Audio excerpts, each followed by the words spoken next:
What is up, Wizards fans? Welcome to another Believe in Wizards podcast. I'm Matt Modderno. He's Jahadi White. Jahadi, the Wizards are not good, and I think we've got more beatdowns in store for us over the course of the season here. But I'm choosing to be optimistic. I'm still seeing some bright things. I thought Koulibaly had some flashes again, but I don't know. The look for moral victories thing is getting harder to do already, and we're only 6 games into the season. Yeah, it is. It's tough to watch, but then I see flashes as well of some hopefulness, right? So just We'll keep watching the trying. last 2 games they played against the 76ers and the Heat, Yep. I didn't think that our defense was too bad against the Heat. Perimeter defense wasn't bad against the Heat. Inside, could have done better inside, but it wasn't bad. We ran the floor. We played with them well for a while. And so I did see flashes of good things with us that showed me that we can do something. Now, so in the end of the day, we're still going to need some, to get some better players in certain situations. It's honestly all it is, I think, at this point. Is as far as what we're working with, we don't have to be in this particular situation. Yeah. Right? Don't mean we be in the best situation, but we're right now, what I'm watching and what I know that I see, we don't have to be in this particular situation. Yeah, they should not be this bad. I agree. And if you could just get rid of the third quarter of most of these games, maybe they'd be okay. I guess that's a surprising quarter for me to just get your ass beat in so badly every time. Because that's like where every game has gone wrong and the team immediately goes on like a 20-6 run to start the third quarter. Is that just coming out flat after halftime? Is that the other team making better adjustments than you are? Like, I guess, can you help me explain why an NBA team would consistently be so bad in third quarters and like decent-ish in the rest? To me, in the NBA, if you ever watch the third quarter, no matter what game you're watching, the third quarter always separates the good team from the average team from the bad teams. Okay. Right? It's always because that's the biggest time for adjustment. So with us, it'd be like, can we sustain and can we come out with more vigor? Right? Some teams at third quarter was like, okay, now we're here. We sustained this far. Now let's ramp it up. Yeah. Right. And then some teams say, understand, okay, the third quarter is time. Like this determines if we're winning this game or not. Right now, and always the third quarter is always after, you reveal some things to your team. It's the time the coaches have the halftime speech, right? Right. So it's a time where all the players are sitting in their locker and really going over what they did so far in their heads, right? Some coaches, if you allow stat sheets, third quarter is where they start reading the stat. I mean, the halftime is where they start reading the stat sheets before third quarter. I think it's more of a cohesive culture type of thing than anything else. So that reveals what type of team you have, what type of coaching staff you have. Third quarter reveals so much. That's what lets you know where we stand as a team at this moment. Yeah. I think our guys are, I don't know, checking their mentions on Twitter or something during the halftime instead of this. Before we get too far into it, we're brought to you by Stateside Vodka and their Surfside hard iced teas, hard lemonades, hard half and halves, hard peach teas, every flavor you can think of, seltzers, all that good stuff. And Betonline. Betonline is your number one source for all your betting needs. Get the latest odds, lines, and matchup reports for baseball, boxing, golf, UFC, obviously the NBA, NFL, everything you can think of. It continues to be the fastest and easiest way to place all your wagers, including live betting in your favorite casino and card games. Head to the website or use your mobile device to join us and get 50% off your welcome bonus with the code BELIEVE, BLEAV, BetOnline, where the game starts. All right, so we buried the lead here a little bit. 76ers won 146-128, and realistically, I don't think it was like that close. Like this was like a never in doubt kind of game to me, at least once the second half started. I'm with you, Johnny, completely. Like they hung in there the first quarter or first half of both those games. And then like the minute the second half started, I'm like, all right, this is not a game where the Wizards are going to come back and win this. Like, NBA teams make runs. Like, I never felt like the Wizards were going to come back and win either of those. That wasn't like all right, they got hot for a little bit and we struggled. Like it seemed like they could have buried us in like if they'd have really wanted to. True. It looked like the 76ers were just taking the game pretty easy. Yeah, agreed. If you notice. And we were playing with the 76ers, right? We can't play with any team at the beginning. Yeah. We now have to come out and give teams our best shot. Yeah, you got to jump on them. Right. We got to jump on them from the top. And so the 76ers game didn't look too bad at the beginning because we were playing with them, which also makes you nervous. But, I think our defense was atrocious, absolutely atrocious. We weren't getting back on defense. No. Right? We weren't closing out on any. 76ers had a shooting spree. Yep. Right. Only positive. We weren't even getting back on offense. I know. There was a lot of like 2-on-4 non-fast breaks. Man, it's like how is their whole team back first? Yeah, how is everybody back first? So not only that, so the only positive that I've seen in that 76ers game was the wherewithal and the will to battle that Gafford took. Yeah, I was just going to go there. I thought you were going to say I was stupid, but I actually think it was his best defensive game of the year in a game where he gave up 50. It was absolutely his best defensive game of the year, right? And that's now, granted, they gave him the ball 3 times down the court right at the beginning of the game. Sure. That can make any player feels part. They can hype any player up. Right. I think his defensive presence against Joel Embiid, where he was willing to not let him go through his body, was willing to contest shots, was willing to contest shots outside of his guy, protect the basket. He did a great job with that. 7 boards, what was that, 12 points? When I was at Georgetown, I tell kids this story all the time. When I was at Georgetown, one day in practice, Coach Thompson was like, Jahadi, I want you to guard Allen Iverson.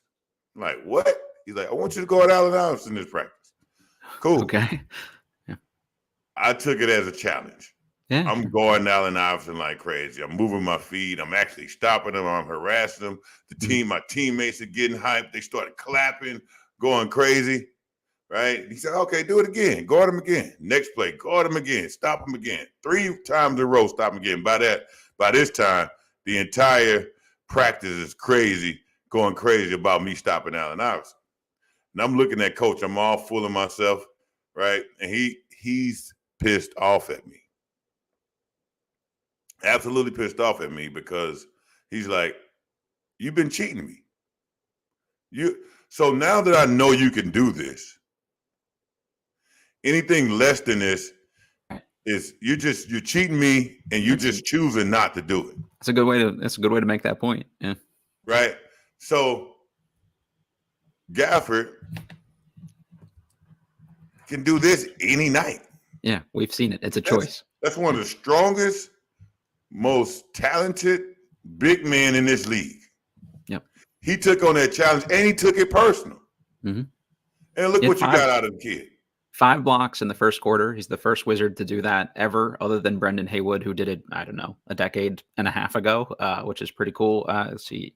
Actually, there are only 2 Wizards to do that. Brendan did it in 2001, which, that's been a very long time. Like, that's a pretty cool stat, 5 blocks in the first quarter. Like, he was active at the very least, even though he got dump trucked a couple times.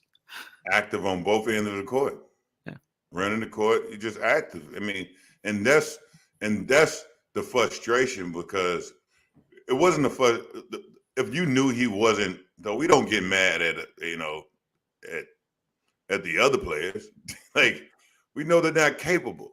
They're only capable of what they can do. We get mad, we get upset or frustrated at Gafford because we know there's much more. Exactly. Right. And so he gave us what we know that what we expected from him. Yep. Right. And it was actually good to see.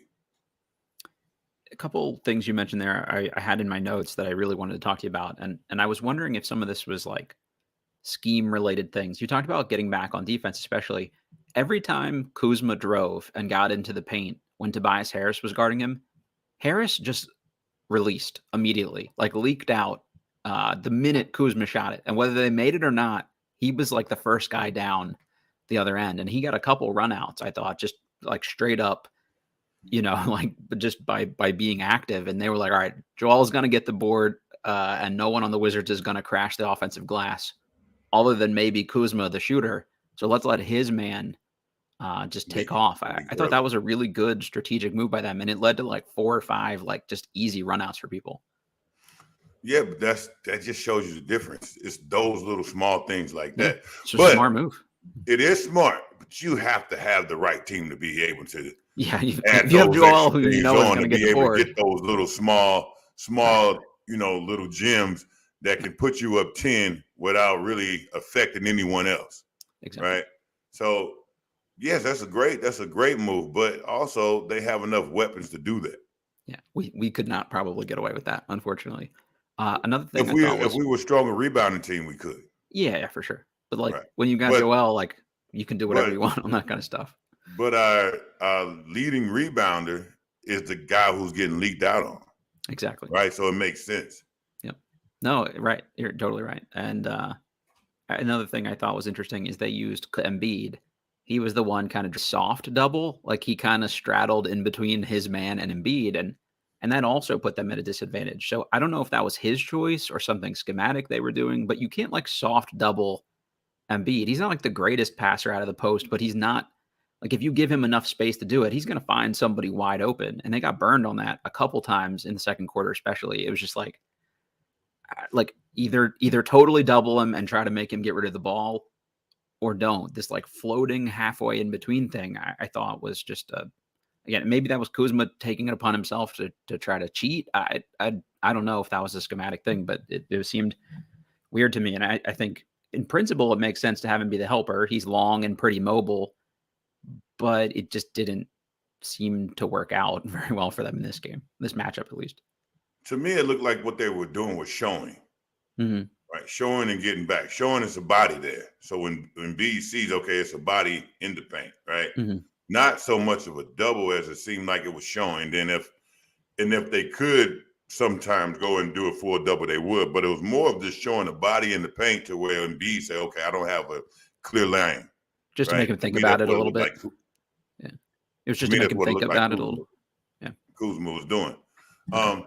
So, and because they say, okay, we can, if Gafford holds his body and make sure Embiid don't run through him, then it's going to be tough to stop his jump shot. It just automatically is. There's nothing we can do about that.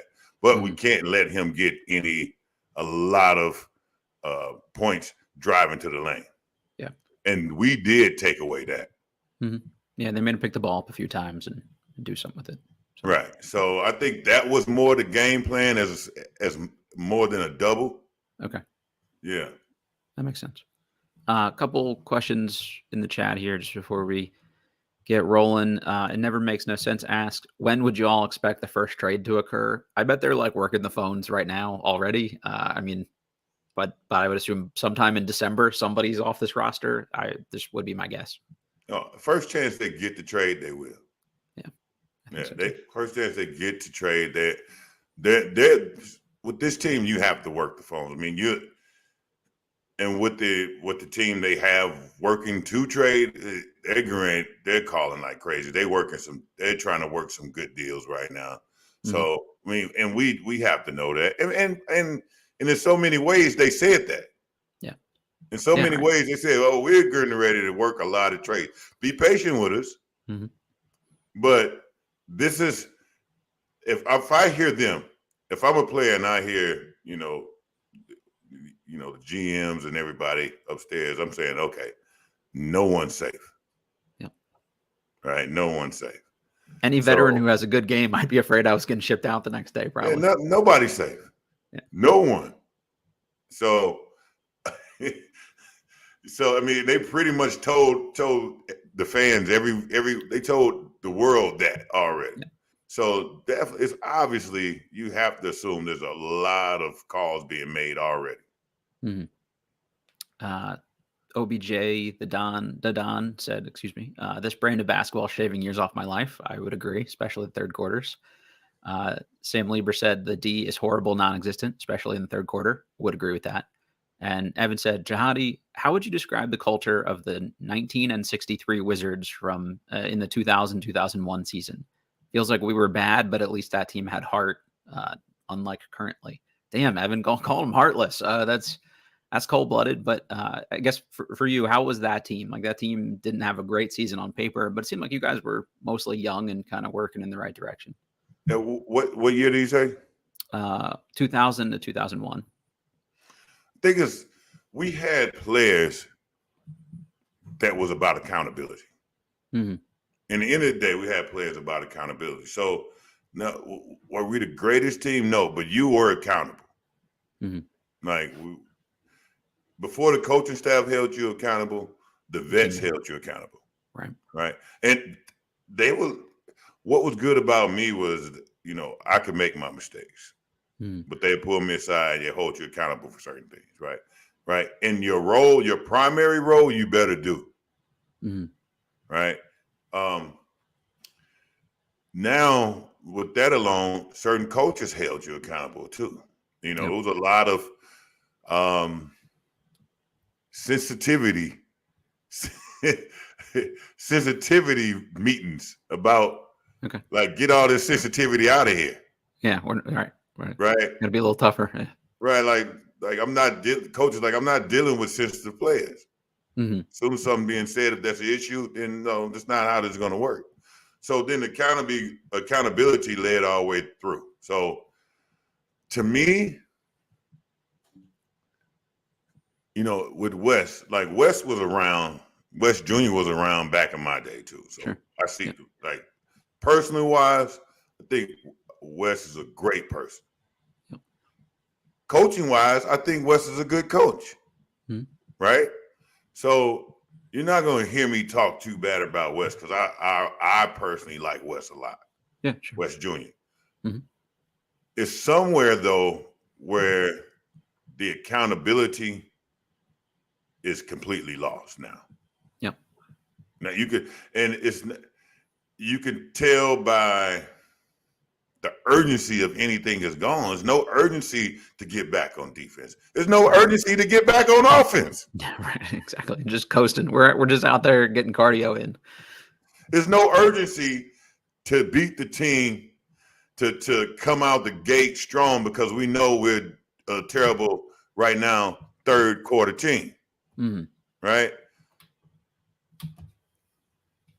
But you see all of these highlights. I don't know if anybody else sees it. I see the highlights of where we could be. What game was that? I think we moved the ball well against Miami. Yeah. They started pretty strong. I was like, okay. We were driving, we were penetrating, we were dumping under the basket to the man on the other side of the basket and being effective. Yeah. They started getting pulled some easier looks. We're guarding the perimeter for at least two halves. Right? Yeah. Against 76ers, we were guarding the paint. They guarded the paint well in that game, despite Joel having all those points. We never get them all at one time. Right. Yeah. But we see that we're effective in each one. Yeah. We was worried about Jordan Poole shooting a lot of crazy shots and doing a lot of circus stuff. He scaled back on that. Yeah, they got him, but they really did get him like a better couple open looks, and then he started to take. I mean, he still took a couple deep ones, but they weren't at least with like a hand in his face. Right. So there's flashes of hope. Thing is, the accountability that to bring them all together and then we put some urgency behind it. It's just it feel like it fell on deaf ears. Yeah, I think so too. I'm glad Evan asked this question. So that 2000-2001 team was like Jawan and Rod and Mitch and guys like that. Was there any one particular guy that kind of set that tone from an accountability standpoint, or is it a couple of those vets at least? Juwan first, and he was a captain, and Rod because you wasn't going to mess up his numbers. Right? Rod would fight for his numbers, and rightfully so. I'm a vet. I've been in this league a long time. I've been able to average this. You're not going to mess it up, and I'm a facilitator first. Rod is a facilitator first. That's why I'm speaking from the perspective of Rob, right? Yeah. Rob, like, I'm a facilitator first, right? So you're going to have to be effective when I give it to you in this position, that position, and work out. Now, if you don't, I'm going to be very disappointed. I'm going to be frustrated. So the accountability from that point, Juwan was more of accountability from being, leaders, hey, being where you need to be on defense. If we have a defensive breakdown, we need to talk about it, or we going to voice this. Yeah. Right? So I think from that, then myself and it was Mike Smith that was mostly rebounding. We knew that, hey, we used to fight over rebounds. We used to yell at each other about the rebound wise in the sky. Mine, oh, mine. Like, so. Make a little game out of it, right? Or a competition out of it. So just in those, and then the team was really close. So in those instances, like, that does help. All of those little pieces will help you as far as a better team. That's an interesting parallel there for sure. Hopefully some of those things latch on and these guys start to get more comfortable with each other, I guess, maybe enough to do that.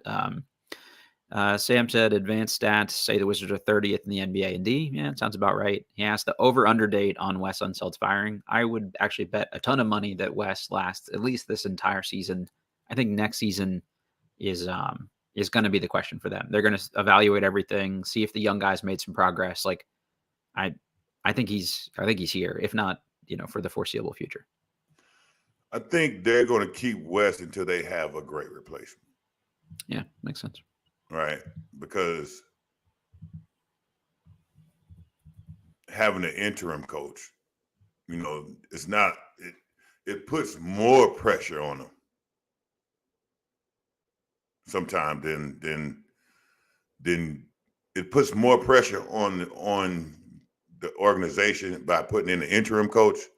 Sometimes more than just keeping the coach there until you find the exact coach and the right replacement you can find. Because that makes sense. The thing is, it's not easy to find a replacement coach, like a new head coach. And because especially for the Wizards, you're going to have to be looking for specific things, right? You're going to need a stern coach with a game plan, with that doesn't have pressure on them. And you're going to need an asshole. Makes sense. That's the biggest one. I don't think Jerry Stackhouse is long for the collegiate coaching ranks at this point. I saw Vanderbilt lost to an underwhelming. Perfect. I say that every time. He's the guy. Be absolutely perfect. They run genius shit on offense, and nobody would F with him. Like, literally nobody. Jerry would fight you. Like, and also he's got like an edge with the media and stuff. He literally blocks everybody on Twitter if they say anything that isn't like glowingly positive, which is maybe a little sensitive, but also it's just like F you. If you're not with us, you're against us. And that's how he's always been. Yeah. He coaches just like he plays. Yeah. It's very authentic. And Stack is my guy. I love Stack, man. And he used to do a lot for my foundation. And that's the person the reason why he would be a perfect coach, more because the players aren't going to challenge him. Nobody's messing with that guy. Like, the players not going to challenge him. It is what it is. And if not, what's up? Right then and there, everything is in place.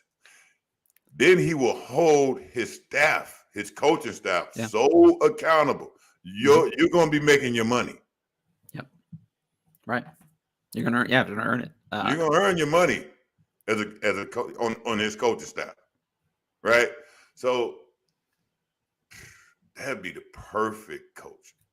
Someone listening to this is going, well, why is a guy that's not even winning at Vanderbilt gonna get a promotion to an NBA job? And I would encourage you to just look at how hard it is to get SEC caliber players into Vanderbilt. The fact that they've been as competitive as they are is because they run elite NBA caliber offensive stuff. If you complain about what Wes runs, go watch a Vanderbilt game, and they've got 6'8" small ball center Van Allen Lubin. Like, watch what he would be doing in the Kuzma role or something. Like it's to me, that's the guy.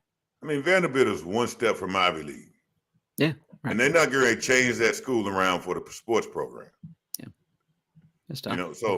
So Stackhouse is working miracles with the players he has.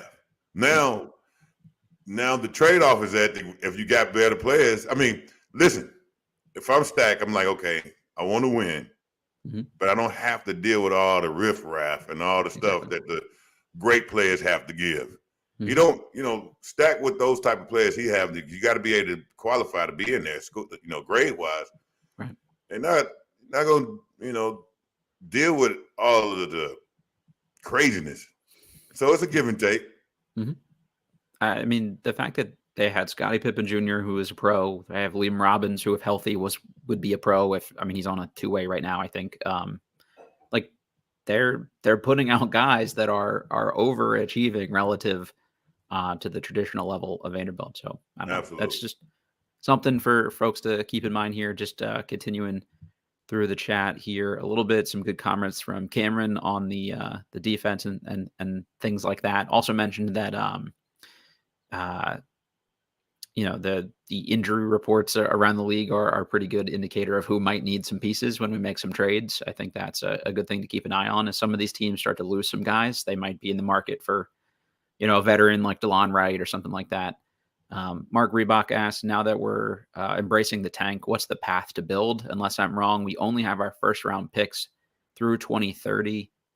And hard to think we get one for JP and Kuzma. Kuzma would get you a minimum of a first-round pick, and probably a pretty good one right now. I think any competitive team or contending team that needs a piece would do it. The Poole one, if he starts trending in the direction he's been the last two games, offensively at least, that's looking a little better.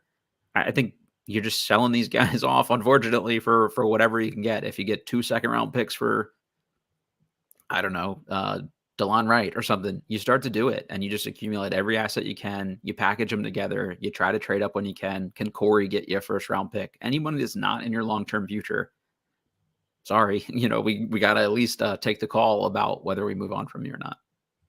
Yeah. I mean, I think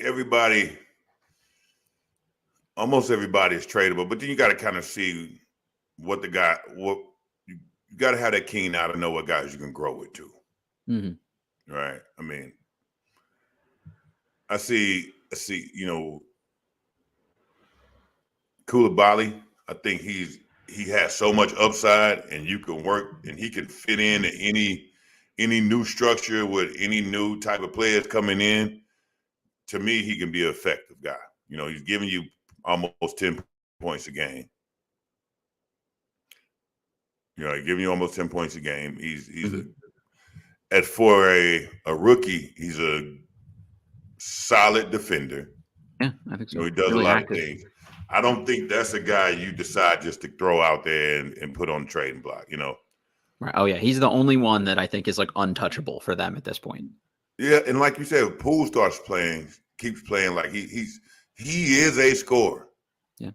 If he started hoisting just crazy shots, one thing he can do is get to the basket. He's settling in a little bit, at least. Yeah, he's settling in. If you keep him, I think he's going to be hard to move to. Yeah, I agree. Right, but anybody else, it's definitely an option. Yeah, I hope they're renting. That's all I got. You mentioned Koulibaly. He's recorded at least one block in 4 of his 6 career games so far. I mean, that's pretty good. At least he's just been really active. I think that makes their jobs a lot easier. Perimeter defense in this Sixers game, you touched on it. They defended the paint pretty well. I thought the perimeter D was atrocious, like absolutely atrocious. Anytime there was a pick and roll with Tyus Jones involved, it resulted in a basket. Like I didn't pull up the actual stats, but I would bet it was 100% of the time. He just got cooked. There's no ability or willingness to fight through a screen. I don't know which it is, but that especially was bad. And Kispert just got cooked the whole game. I don't.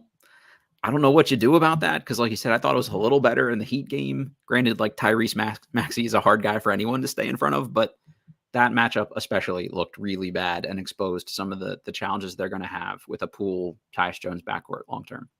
Perimeter defense was not existent. But then again, we don't really have great defenders. We don't really have guys who are great defenders. Mm-hmm. Right? So we know going into the season that defense was going to be a problem. But I also thought, okay, well, it's because they kind of the 76ers offense flows through Embiid. Mm-hmm. Right. So it flows through Embiid like a Draymond Green style where he catches it, he looks for different people moving. So I thought, okay, maybe that was an issue. But then I went back to the Sixers game, and it kind of works the same way with Bam Adebayo. Mm-hmm.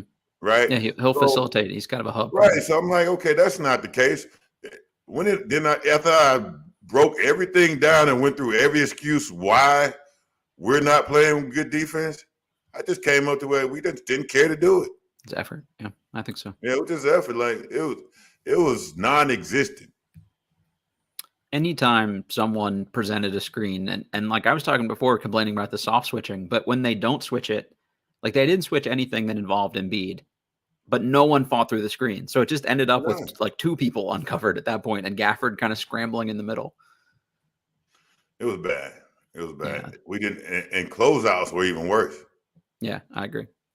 Like no closeouts at all. And if we did, it was slow, no chopping your feet where you can blow right by them. Mm-hmm. That's 101. That's something you learn in high school. Mm-hmm. So the fact that that's not existing, it's just because there's a breakdown now. Yeah, there's a breakdown. That's want to. Yeah. There's a breakdown in so many levels. Mm-hmm. It's a breakdown from the coaching, information from the coaches to the players. It's a breakdown with the players. It's a breakdown of there's no accountability even within the players. There's no one pushing anybody. There's no one holding anybody accountable. It's more like every time I do see something happen that's bad, everybody just kind of waving their arms like this, blaming each other. So, and there's nothing to stop that either. Mm-hmm. So, it was one of those things where, like, I watched the opposing team's broadcast for the 76ers game, and when they brought in, what was the exact lineup where they made the comment? Hold on. They had Rollins, Johnny Davis, Koulibaly, Anthony Gill, and Gino Amarui in the game, and they basically called it like the human victory cigar lineup that the Wizards are throwing in the towel. I don't feel that way. Like, those guys don't play as if they're in there for garbage time. I got a couple stats here. This one, Chase Hughes of NBC Sports Washington, Monumental Sports posted just the leaders in deflections in the NBA per 36 minutes. Ryan Rollins is leading the NBA in deflections per 36 minutes. Now, granted, he's only playing like 8 minutes a game, but he's coming in and he's being really active right away. Johnny Davis is defending the hell out of people. Amarui looked terrible when matched up with Embiid, but he's also like 8 inches shorter. And I think that's just like, like the guy's an energy hustle big. It just that sometimes that just doesn't matter against Embiid. So I don't think that's fair to criticize him. But against backups, like, he was just out scrapping people. Like, Anthony Gill, I don't think is a particularly good NBA player, but he plays pretty hard. And Koulibaly is long and active and athletic. So to me, if those are the guys that are at least going to put in effort on defense, even if they're not like the better players on your team, I'm at the point where, like, those are the guys I'd be calling up off the bench immediately. Like, Rollins should get more minutes. Koulibaly should play 28 minutes a game. Like, I'm glad they played Amarui earlier. I just think this was the wrong game to use him. But those are the dudes. I would use those. To me, I think those guys play well together. Yeah. And they play well in segments of where you want a specific type of thing. Mm-hmm. When you want to muck up the game, when you want to get it pester back. People and Right. Individually wise, I don't know if you throw one of those guys out there individually wise and if they're gonna make a big difference. Right. But let's see though. This is the if you're gonna get beat by 25 anyway, like, find out if Rollins can be the first guard off the bench. Case in point, when you throw Amarui out there. Yeah, that was tough. he gets 3-4 fouls right away, or he's just fouling, right? But in parts of the game, at the end of the game, where everybody is mucking it up, those same fouls are still happening because he is fouling, but it gets hidden in all the aggressiveness that we're doing at one time. Right. Where once we're bringing it down, it's just now the ref is just going toward the aggressor. Right. It stands out when you're the one guy playing that way. Now, when you're the one guy who the aggressor, that's right. Everything is revealed as like, oh, you out of control. Yep. But if I'm throwing my out of control unit out there for that particular specific reason like Miami had to put their starting five back in with that group at the end of the game, because that group almost was bringing us back to actually win the game. Yeah. They literally was rallying us back to win the game. Yeah, they got it under 15, I think, at one point. Yeah, so I could use that five as a little team for that specific reason. And then some people will show glimmers of hope where I can use them outside. Like Koulibaly, he's in that five, but I'm using him any five they want. Right, anytime. So I don't know who else I can use out of that group, and they would help me out. Really give me a big boost in a game, individually wise, that's not in that group. I think I'm all in on Ryan Rollins. I've seen enough at this point where I am too. Other than Ryan, let's try it a little bit more often. I think especially tonight's game against the Hornets, which if you're watching this on Wednesday, they play the Hornets tonight at 7 p.m. The 2-4 Hornets. This is the right kind of game to do exactly what you just said, I think, and throw out like a chaos unit, like those kind of guys together, and just let them like screw it up and just like make the game weird. I think that's hard to do against Joel Embiid. Is just he and Maxey are gonna they're too good, and the referees are gonna call any like touch fouls and stuff when you're scrapping on him. But Nick Richards isn't getting the same love from the referees that Embiid is and things like that. He's also just not as good. So this is one where I would experiment even more. And if those are the guys that are going to play hard, this is the game to try them all together. And I think it is the game to try them all together. But when your job is hanging in the wind, only so much you can do. Hopefully they've empowered him though to say like, hey, like this is what we want to find out from you. But maybe that combo hasn't happened. I don't know. If right now, either you're going to try everything or you're going to just really be careful. Yeah, it seems like he's which line are you going to walk? Yeah. If I'm gonna go out, I'm going out with a fight. Amen. Yeah, I'm with you. I would have thrown the kitchen sink at you at this point, before I go down. A couple stats here. Basketball Index had perimeter isolation defense grades. Jordan Poole the last 3 seasons, 21 F, 22 F, so far in 23 F. And it's kind of matches the eye test, I would say. And then shout out Young Wizzy DFS on Twitter, posted the Wizards. Their most used 2-man unit is Tyus Jones and Jordan Poole together in 142 minutes with both Jones and Poole on the court together. Their offensive rating is about 108. Their defensive rating is 132, which is atrocious. So it's a minus 24 net rating.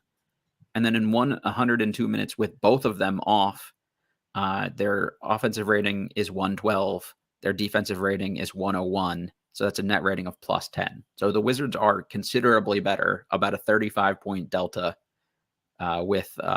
with those guys off the court as opposed to on it. And I think it's strictly because of that defensive rating number. When your backcourt just gets cooked over and over and over again, you have no shot to win a basketball game.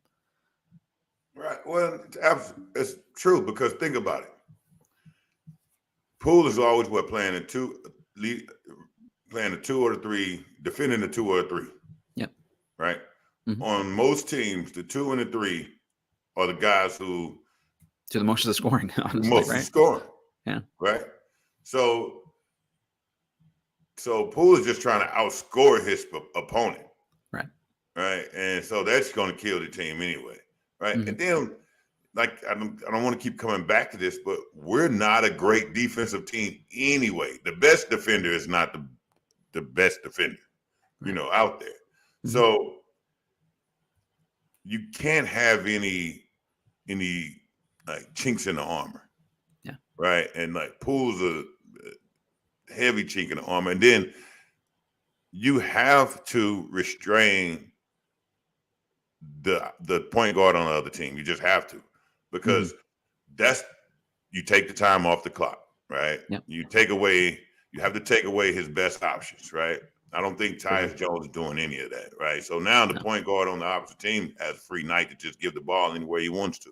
So those two are hindering us defensive-wise, definitely. But to me, in that case, now you have to have everybody on the string, right? So now we have to have crazy strong defensive principles on the string, because we can't depend on any player individually to give us some strong defensive presence. We don't have that type of player. We don't have a Marcus Smart. We don't have a Drew Holiday, But I think Denny is probably your best defender, and he's not going to guard the Tyrese Maxeys of the world particularly effectively, at least for whole portions of the game. And he's a good on-ball guy. I don't think he lifts everybody else. You know what I mean? Like, there's some defenders that are so good, they make everybody else around them look better, I think. I don't think he has that ability. And Kuzma's been worse defensively this year. Gafford is, just going to try to do what Gafford does. I think Denny's our most solid defender. Yeah, I agree. Yeah. But on our team, that may be the best defender. I think he's our most solid. I think our best defender on the team, and you just don't know enough, is Coulibaly. Yeah, he's the one who's going to force the most stuff and Right. So because he's the only one with the length and athleticism he has above average length and athleticism for his also position. He thinks that way. Yeah. Remember, I always say that him coming from overseas was more of a gift than what I was saying was, I'm totally from him coming from overseas, the fact of the things he don't know is better than the things he does know. Sure. Because he doesn't. He's still in the mindset of, I'm gonna naturally get down there and guard him, right? Sometimes you get in the NBA long enough, sometimes your defensive qualities go out the window.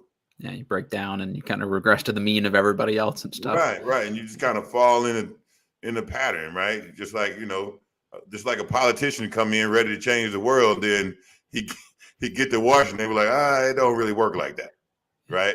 But right now, I think Coulibaly is our best defender just because it's natural. Yeah. If it were me, again, talking chaos unit, I would put DeLon Wright, Johnny Davis, Bilal Coulibaly, Denny Avdia, and Gafford out there at some point. And you're not going to score points at all, but I would pick up 94 feet for a couple minutes and just make it weird. A Rollins, somebody, and just, I mean, again, I'm throwing every wrinkle at you I can. They're not physical enough. Who do we have that is? I mean, the chaos unit we have right now pretty physical. Yeah, they're together. They add a physical element as well. Yeah, Amaru helps with that a lot for sure. Maybe put him out there then. Big J52 says, so far, I'm okay to let Corey Shamet and a second-round pick go to get a young, developed center like a James Wiseman. I'm excited that we have a real player development group. I would be trying to get some young big, somebody, whether it's Wiseman, that's the popular name with Wizards fans right now, but I would look at every roster in the league and see who the other young guy is that's not playing. Well, I think they're looking for Wiseman because he's young, and he can also give you scoring on the other end, right? Yeah. And he can stretch the floor. He can shoot the mid range. But sometimes when you're looking for a Wiseman, you lose out on what we really need. What's that? And we need somebody who can protect the paint. We need somebody who can rebound. We need somebody who, who will defend more than we need. He's 7 feet tall and athletic as shit. If you can't teach him to defend the rim, though, I mean, like, can you teach that? Wiseman, and nothing against Wiseman. I actually coach Wiseman in AAU, so cool. Okay. He's a great guy and a great kid. Love him. But yes, can he protect the paint? Absolutely. Will he do it consistently though? Right? Yeah. He hasn't shown in the NBA to do it consistently to where it's effective. Gotcha. That makes sense. Right. I would rather get and his name kind of slips me. Robert, the one who came Robert Williams. I would rather get a Robert Williams type. Yeah, he just got hurt too, unfortunately, and that was a name I was watching really closely. But I don't know how long he's out for. But yeah, I'm with you. Someone like that's shown they can do it already, at least a little. I would rather get a Robert Williams type. Yeah. More than the Wiseman type. Even though I know I'm not expecting a lot of points out of Robert Williams. Mm-hmm. But I think he just serves what we need better. I can't remember if I've asked you this or not, Jahadi, but I heard a coach talk one time about how they're like really put extra, it was a college coach, how they put like extra scrutiny into the big men that they recruit, because a lot of guys that are 7 feet tall play basketball because they're big, not because they love it. And that's something that GMs pay attention to. Wiseman just kind of strikes me as one of those guys like, hey, I made it to the league. I made my money. Like, I don't know how hard he's working. Like, I don't know enough about him to say that definitively, but when you have that many like elite physical gifts and it just none of it translates, there's something off there. I just don't know what it is. If I didn't know him, mm-hmm. I can understand your perspective, but me knowing him, sure. He's not. He's a lover of the game. He loves the game. He loves it. So it's something else that's just not clicking there so far, right? He has to understand the NBA game. Okay. He has to understand now. He has to. It's a lot other players out there that's also scoring a lot. Did I freeze up? Yeah, a little bit. You got me back. So it's all other players out there who can score just as much as I can. Mm-hmm. So I'm not going to have the opportunity to be the number one guy like I am, on the teams I've been playing on college and in AAU before, right? So how do I play when I want to be the top scorer and the team's looking at me to be a big man? He wants to be Joel Embiid, and we want him to be Clint Capella. There's a disconnect there. Or we may want him to be a little bit of both. Yeah, sure. Right? But I think his confidence dies down when he doesn't see the ball go through the rim a lot. Instead of saying, hey, hit a body. Let me start playing in the air and knocking balls out the sky, right? Let me run the floor. He can do it all. Sure. Right?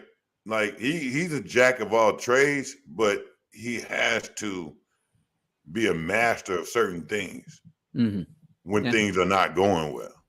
And I just feel like right now, when things don't go well, him being a master of certain things will just kind of go out the window. Everything falls. I think it was on Sam Vecini's podcast with a friend of mine, Bryce Simon, Game Theory podcast. They were talking about the young guys who are getting the most minutes from the last couple drafts. And almost all of them had like the one immediate trait. They either shot the ball or they defended at a really high level right away. And that was like getting them on the court. And to your point, like if you're Wiseman and just like kind of okay at stuff, it's not enough for him to like crack through and bring that one thing that unit needs. So makes sense. Right, exactly. And so I would rather get somebody who's guaranteed going to give me that one or two things. Yeah, that's smart. Kenny asked in the chat, any chance the Wizards could go get a guy like Bol? I think same thing about Bol. If it was gonna click at this point, some of it would have clicked. When you're on your like fifth team, that usually says something.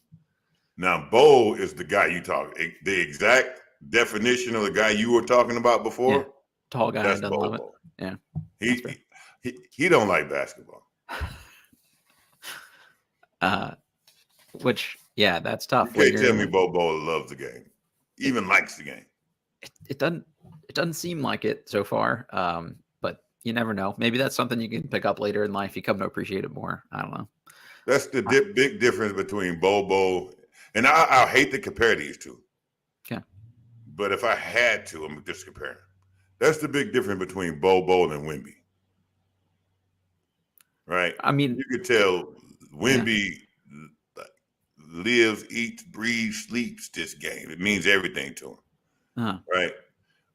Bobo and Wemby kind of have somewhat, just as far as their height and their skill. Don't let skill me level for a guy that size. I'm with you. right. I get where you're going. They can dribble well, right? They both are able to shoot. They both can get down. But the difference between why it looks completely different for Wemby and it looks completely different from Bobo is because Wemby cared about it. It never makes no sense in the chat. Said Bol said in an interview that he has not gotten better at anything since his rookie year. Yes, Bol, we agree with you. Who expect to get him better? Whose fault is that? Yeah, exactly. It's his fault. Who is he looking for to get him better? Yeah.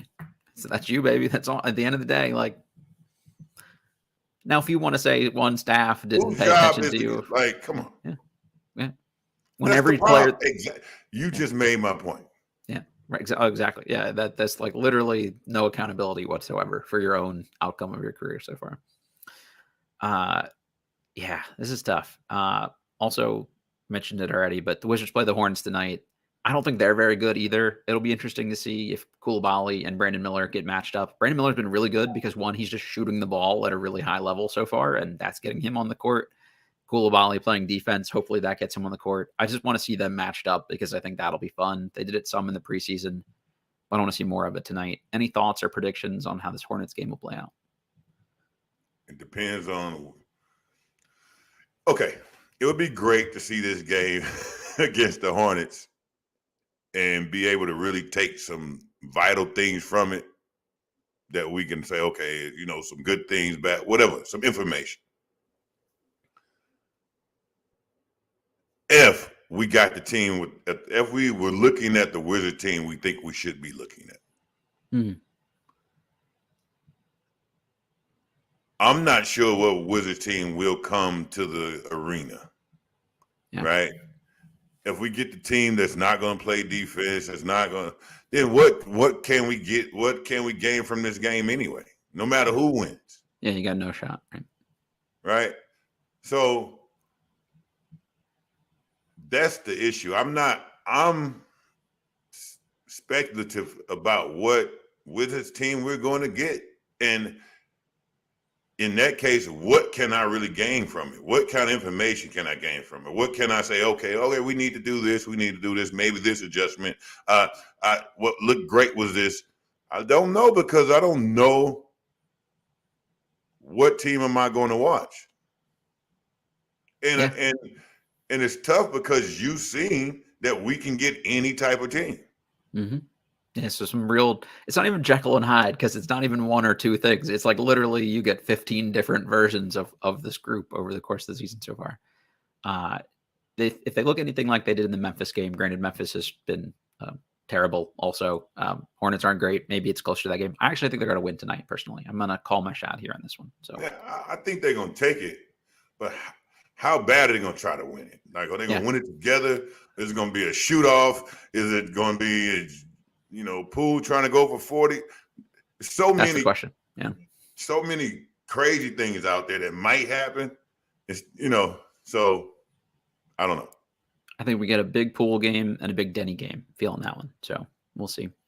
I feel a big Poole game and a big Denny game too, actually. That's really good. I agree with you.